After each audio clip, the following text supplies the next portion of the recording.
For many of us, Christmas wouldn't be Christmas without a drink. In fact, during December, we Brits spend a staggering £2.3 billion on booze alone. As Christmas kicks off, millions of us will be enjoying ourselves by partying in city centres up and down the country. And although most of us will be enjoying ourselves responsibly, there are some who will take it to excess. And when that happens, it puts a massive amount of strain on the emergency services. So who do they turn to when they need an extra bit of help?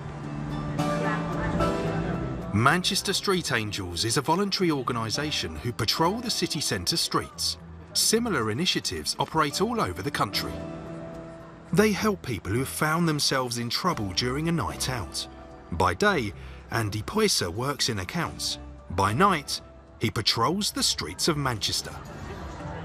Andy, this is it. You're about to go out on your first patrol of the night. You're going to let me come with you. What are you expecting to find tonight? We're going to see some people that maybe have already started drinking, had too much to drink. We're going to help them out. We're going to look out for people that are on their own, that are lost or vulnerable.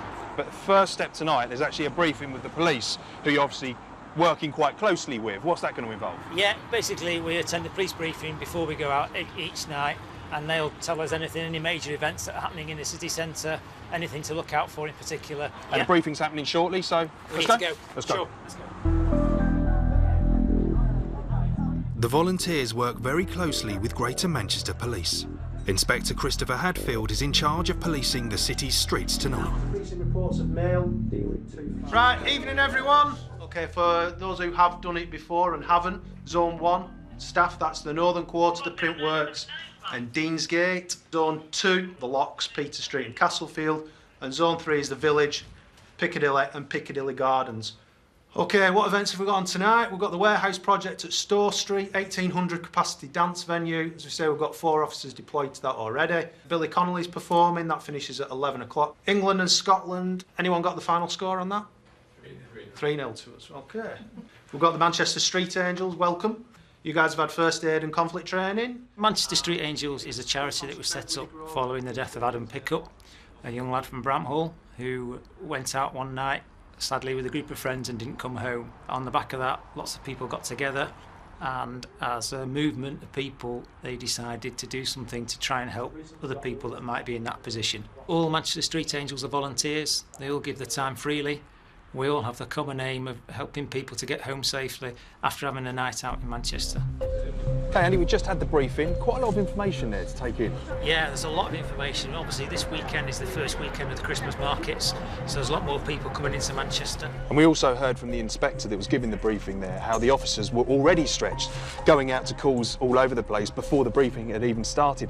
So to know that he's got you on the ground, you and your team, as an extra pair of eyes and ears must really be a good thing for the police. Yeah, we work very closely with the police. We work alongside them, so we're there for their eyes and ears a lot of the time, really. OK, well, the briefing's done, so let's get on with it, Andy. I'm in your hands. Thank you. OK, this way. Here in Manchester, there are over 2,000 licensed premises. That's a pretty big pub crawl. And with the Christmas market bringing in the crowds, we could be in for a busy night. So, just already coming out, do you get the feel that it is a little bit busier now that it is coming into the festive season? You can immediately see, as we're walking out, there's 2 lines of cars which are not usually in place. We've got groups of people over here on the right-hand side that are congregating near a cash machine. OK. Immediately, we can see more people on the street than what we usually see. Alcohol-related situations account for much of the work they do. And in a city of busy roads, the dangers are everywhere. Some of the speed that some people are driving down here, it's all a bit bravado and showing off, I'm sure, but if someone has had too much to drink and they're staggering across the road, that could be serious. Really serious. The potential for people staggering off the curb. Yeah, it happens, doesn't it? It happens, yeah. Yeah. It happens. Within 30 minutes of patrolling the streets, the Angels get their first call for help. Someone is falling over getting into a taxi here. Right. The ambulance has already been called. Had the ambulance not been here, this is something that you would... We would definitely have picked this up, yeah. We would definitely have helped that person, given them initial first aid and called an ambulance straight away for them. The volunteers come from all walks of life and have all sorts of reasons for giving up their evenings to look out for others. But for Andy, it's personal.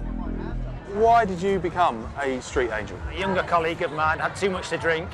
he was in a bad way, and because he'd been sick, and there was lots of people that were just walking past him and weren't looking after him. So I started off by helping him really, and making sure that, you know, he was in a safe enough to get home. Right.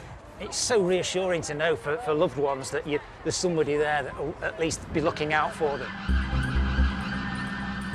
Team, we're going to turn right at these lights, so we've got a guy just on the right-hand side here, guys. Okay. This gentleman, if you want to just check he's all right.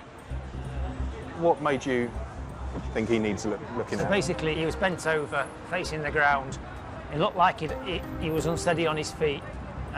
He was leaning against the wall. From the position he was in, it looked like he could have been possibly been sick, exactly. He might have been unwell, he could have been attacked, it could have been anything, couldn't it, from a distance? We don't know until we approach them, really, yeah. So that's why we're there. But you can see he's having a bit of a laugh and a joke with your team. So what we'll do now is I'll probably call the team back and we'll move on. I reckon just cross over. There's a nightclub just on the right, that next one. Just have a quick look at 42s. Thankfully, it's been a quiet night for the volunteers, but the countdown to Christmas is only just beginning. So Andy, we're just finishing the shift now.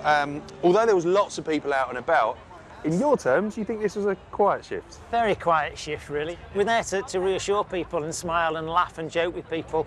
We want people to enjoy themselves. We want people to get home safely. And tonight, it's a job well done. Well, it's a cold night, it's Christmas. I think it's time to get the kettle on, don't you? Fantastic. Let's go. Let's go. Let's go, team. Andy's just said he's going to make everyone a cup of tea. Oh,